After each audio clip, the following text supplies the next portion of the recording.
আসসালামু আলাইকুম। Mahajanpur college online class. আজকের বিষয় একচেটিয়া বাজার। একচেটিয়া বাজার কি? আমি পূর্বে আলোচনা করেছি বাজার কাকে বলা হয়, বাজারের শ্রেণীবিভাগ, ক্লাসিফিকেশন, পারফেক্ট কম্পিটিশন বাজার। আজকে আমি একচেটিয়া বাজার সম্বন্ধে কিছু আলোচনা করব। প্রথমত বলি যে একচেটিয়া বাজার, যেটা ইংরেজিতে বলা হয় মনোপলি মার্কেট। মনোপলি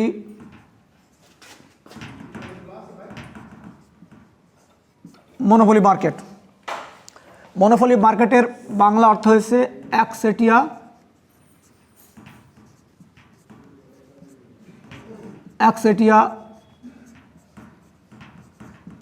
বাজার।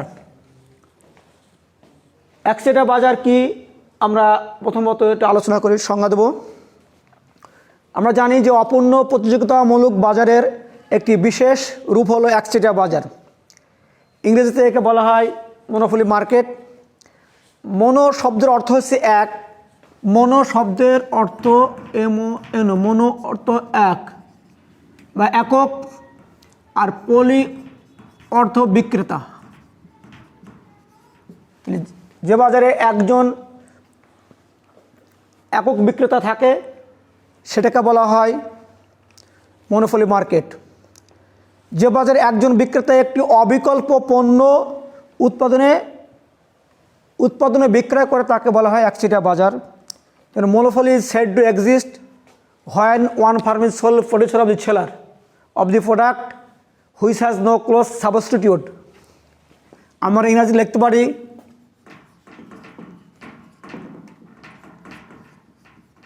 Monopoly is said to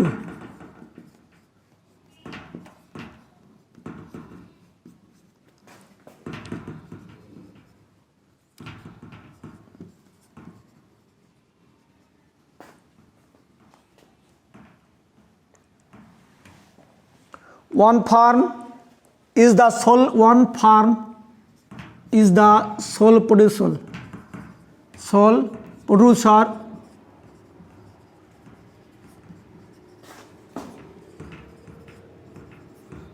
product which has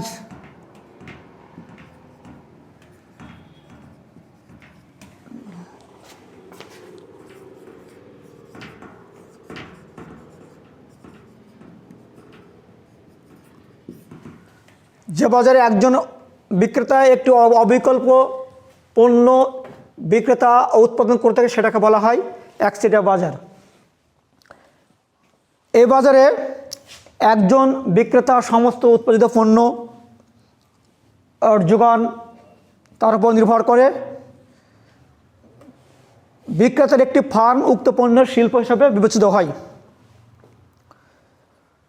তাই উৎপাদক বা বিক্রেতা উৎপাদিত পণ্যের যোগান এবং দাম সম্পূর্ণ নির্ধারণ করে থাকে। আমরা এখন দেখব যে এই বাজারে কিছু বৈশিষ্ট্য আছে।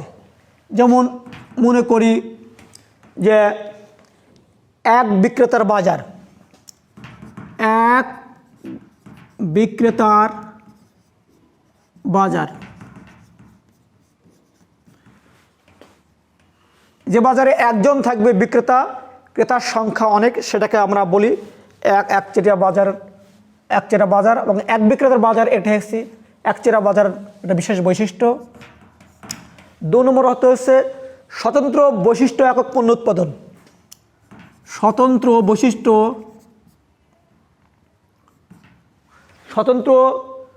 বৈশিষ্ট্য একক পণ্য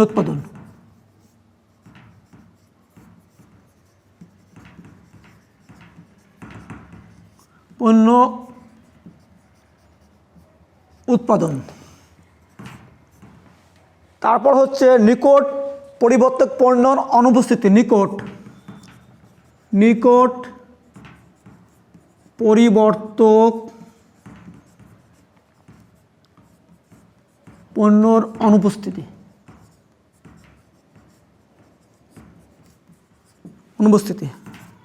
4 নম্বর হচ্ছে শিল্পের প্রবেশ বাধা।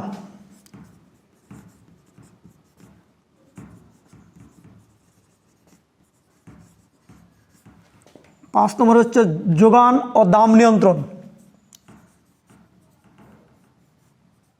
যোগান ও দাম নিয়ন্ত্রণ।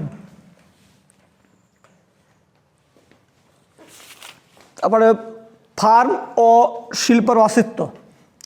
6 নম্বর ফার্ম ও শিল্পের অস্তিত্ব।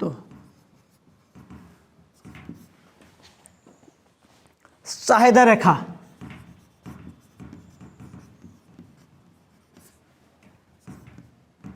8 নম্বর হচ্ছে ক্রেতার সংখ্যা।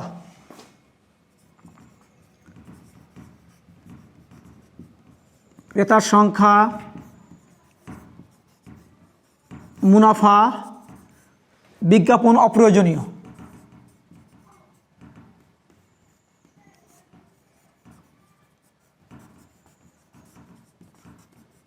বিজ্ঞাপন অপ্রয়োজনীয়। এগুলো মূলত বৈশিষ্ট্য, একচেটিয়া বাজার বৈশিষ্ট্য। বেশ কটা পয়েন্ট আছে, আমরা এগুলো 1, 2, 3, 4, 10টা এগুলো মোটামুটি বৈশিষ্ট্য। আমরা বললাম প্রথমে যে একক বিক্রেতার বাজার, যে বাজারে থাকবে একজন মাত্র বিক্রেতা, ক্রেতার সংখ্যা অনেক, সেটা বলবো যে আমরা একচেটিয়া বাজার। এই বাজারের আরেকটি বৈশিষ্ট্য, স্বতন্ত্র বৈশিষ্ট্য একক পণ্য উৎপাদন। যে সমস্ত বাজারে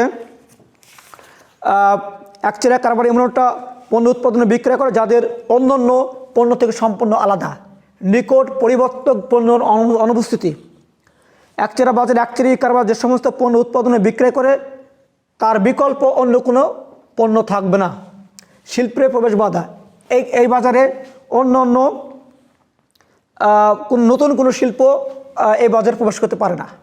যোগান ও দাম নিয়ন্ত্রণ, যেহেতু বিক্রেতা একজন মাত্র বিক্রেতা, সেহেতু সে সমস্ত যোগান এবং দাম নিজে নিয়ন্ত্রণ করে। ফার্ম ও শিল্পের অস্তিত্ব। একচেটিয়া বাজারে একটি ফার্ম ও শিল্প নিয়ে গঠিত। চাহিদা রেখা, এই বাজারের চাহিদা রেখা ওপর থেকে নিচে আসে, ডান দিকে নিম্নগামী। আর ক্রেতার সংখ্যা অনেক কিন্তু বিক্রেতা মাত্র একজন। মুনাফা, এ বাজারে মুনাফা অর্জন করা এর লক্ষ্য। বিজ্ঞাপন, যেহেতু বিজ্ঞাপন কোনো প্রয়োজন নেই, যেহেতু একজন বিক্রেতা সে সমস্ত কিছু নিয়ন্ত্রণ করে, এই জন্য বিজ্ঞাপন অপ্রয়োজনীয়। এইগুলো হচ্ছে মোটামুটি একচেটিয়া বাজারের বৈশিষ্ট্য। এখন আমরা দেখব যে কীভাবে একচেটিয়া বাজার একটি আমরা স্বল্পকালে মুনাফা অর্জন করে থাকে। আমরা দেখি যে কীভাবে একচেটিয়া বাজার যে মুনাফা অর্জন করে থাকে। আমরা জানি একচেটিয়া বাজার মুনাফা অর্জন করতে গেলে প্রথমে কিছু শর্ত আছে। একচেটিয়া বাজার স্বল্পকালে মুনাফা ভারসাম্য কীভাবে নির্ধারণ করে থাকে, ভারসাম্য পৌঁছানোর আগে একচেটিয়া বাজার কিছু শর্ত আছে, শর্তগুলো আমরা অবশ্যই পালন করি। প্রথম শর্ত হচ্ছে প্রয়োজনীয় শর্ত। প্রয়োজনীয় শর্ত একটা হচ্ছে MR = MC হতে হবে, MR = MC হতে হবে। 2 নম্বর হচ্ছে MR MC রেখার ঢাল গ্রেটার দ্যান MR রেখার ঢাল। মোটামুটি যে MC রেখার অর্থ হচ্ছে MC রেখা MR রেখাকে নিচ থেকে উঠে ওপরের দিকে ছেদ করবে। আর আরও অতিরিক্ত শর্ত আছে যেটা বলা হয় অ্যাডিশনাল কন্ডিশন, অতিরিক্ত শর্তের মধ্যে আছে যে স্বাভাবিক মুনাফা একটা সমান P = AC। এটা হচ্ছে স্বাভাবিক মুনাফা। হ্যাঁ, স্বাভাবিক মুনাফার শর্ত, স্বাভাবিক মুনাফার শর্ত। 2 নম্বর হচ্ছে P > AC। এটা হচ্ছে অতিরিক্ত মুনাফার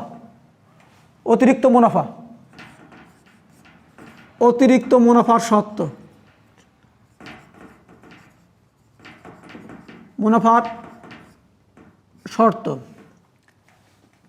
তিন নম্বর হচ্ছে AC > P > AVC। এটা হচ্ছে ক্ষতি স্বীকার করা উৎপাদন, ক্ষতি স্বীকার করে উৎপাদন। এটা হচ্ছে একচেটিয়া বাজারের মুনাফা বা ভারসাম্য অর্জনের যে শর্ত।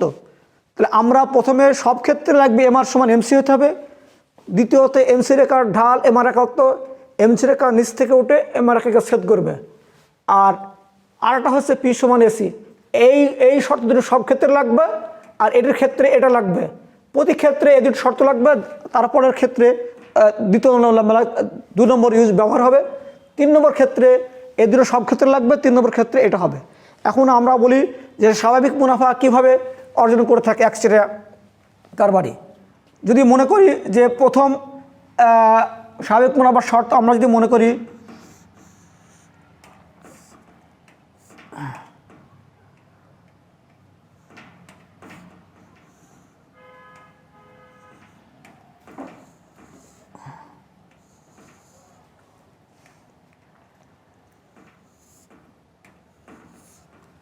এটা হচ্ছে এমসি, এটা এসি, পি সমান এআর, পি সমান এআর, এটা হচ্ছে এমআর।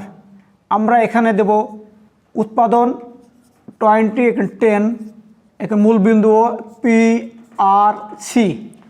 আমরা যদি মনে করি যে শর্ত পালন করা হয়েছে, এমআর সমান এমসি হয়েছে, এখানে ভারসাম্য বিন্দু আমি যদি ই বিন্দু দিই, তাহলে আমরা এটা হচ্ছে ই বিন্দু ইকুইলিব্রিয়াম বোঝাই। তাহলে আমরা যখন দেখি পি সমান এমআর সমান এমসি হয়েছে, এমসি রেখার ঢাল গ্রেটার দেন এমআর, অর্থাৎ এমসি রেখা এম রেখাকে নিচ থেকে উপরে ছেদ করেছে। আর পি সমান এআর হয়েছে, এখানে পি সমান এসি। স্বাভাবিক মানে অর্থ হয়েছে যেখানে লাভ ক্ষতি কিছুই হবে না। আমরা জানি যে টিআর সমান কি, টিআর সমান টিসি, অর্থাৎ উৎপাদন ইকাল টু দাম, আর দ্বিতীয় ক্ষেত্রে হচ্ছে উৎপাদন ইকাল টু গড় ব্যয়। তাহলে আমরা মনে করি কিউ মান বলতে কি বুঝি, উৎপাদন কোথাও আছে 20, তাহলে দিলাম 20।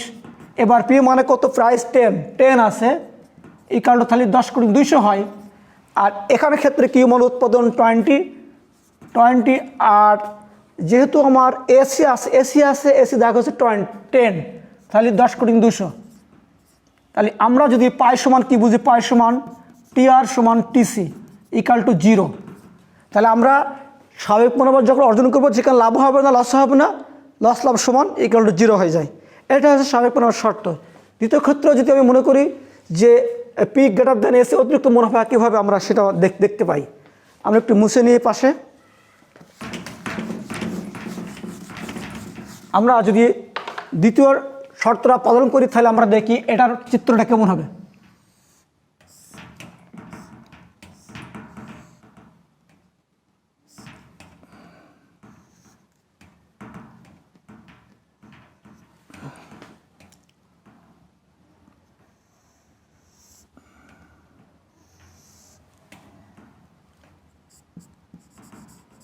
এটা আমরা প্রথমে ব্লক করে দিই,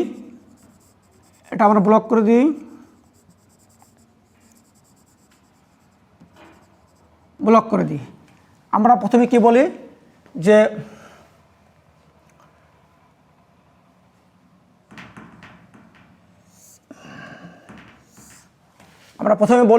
সব ক্ষেত্রে বলেছি পি সমান এআর, এটা হবে, এটা হচ্ছে কি এসি, এটা এমসি, এসি, এটা হচ্ছে এমআর। এখানে দেবো ইকুইলিব্রিয়াম, এখানে দেবো প্রথমে 10 মানে তারপরে 8। আমরা এখানে কি দেবো যে 20, সব ক্ষেত্রে হবে এটা উৎপাদন, মূলবিন্দু P R C, price revenue বা কস্ট এটা বলা যায়।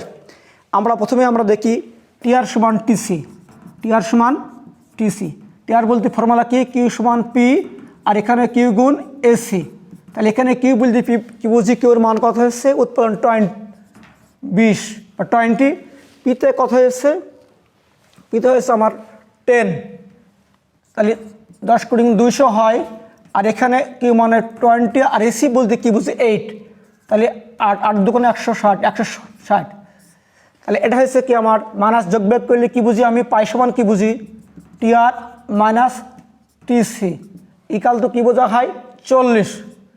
এটা হচ্ছে কি অতিরিক্ত মুনাফা। তাহলে আমার এখানে হচ্ছে কি হলো, পাই সমান এখানে আয় ব্যয়, মানে ব্যয়ের চেয়ে আয় বেশি হয়েছে, এই জন্য 40, এটা অতিরিক্ত মুনাফা সৃষ্টি হলো। এটা হচ্ছে দ্বিতীয় শর্ত। 3 নম্বর ক্ষেত্রে আমি যদি দেখি যাই যে ক্ষতি স্বীকার করে উৎপাদন, তাহলে 3 নম্বরের রেখাটা আমার কেমন হবে সেটাও আমাকে জানা উচিত। 3 নম্বর রেখাটা আমরা চলে যাই।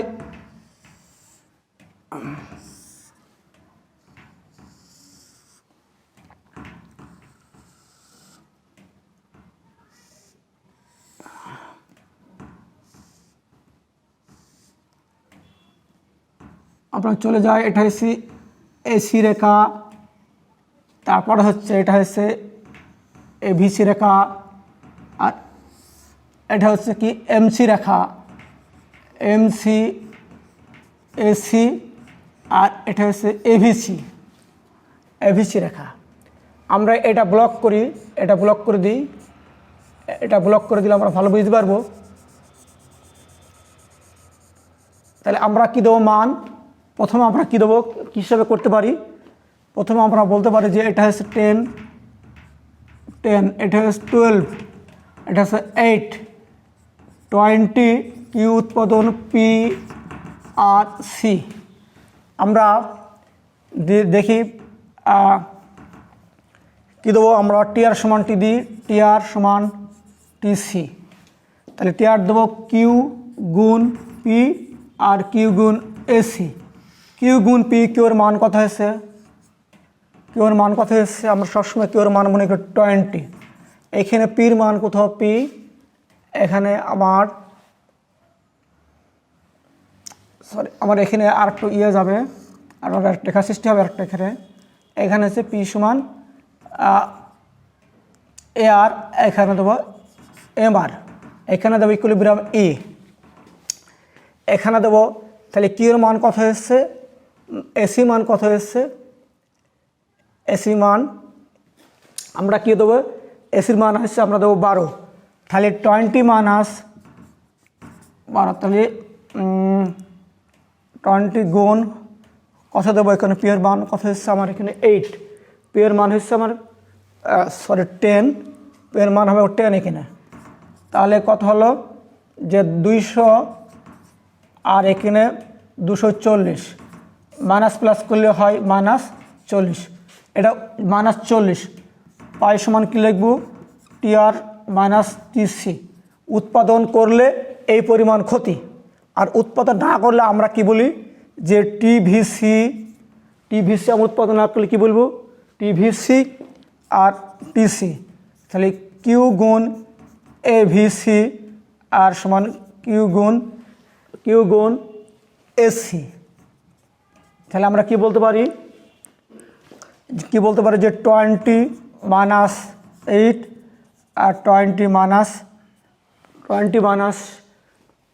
12,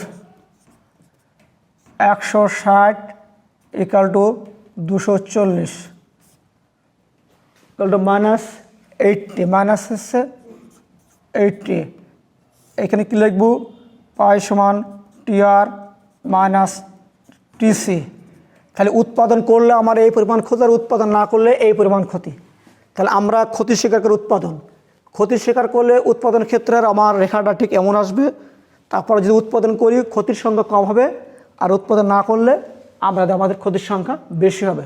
তাহলে একচিটা বাজারের কাছে উৎপাদন যাই করি না করি আমরা উৎপাদন চালিয়ে যাব, চালিয়ে গেলে ক্ষতির পরিমাণ কম হয়, আর না করলে ক্ষতির পরিমাণ কম হয়। পরিশেষে আমরা বলতে পারি স্বল্পকালে যেহেতু নতুন কোনো ফার্ম শিল্প বা পুরাতন ফার্ম শিল্প ত্যাগ করতে পারে না, তাই একচেটিয়া কারবার কখনো অতিরিক্ত মুনাফা, স্বাভাবিক মুনাফা, এমনকি ক্ষতি স্বীকার করে উৎপাদন করে ভারসাম্য লাভ করতে পারে।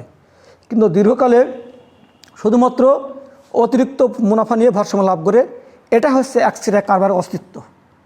আমি সামনে ক্লাসে তোমাদের আরও এই বিষয়ে অনেক আলোচনা হবে।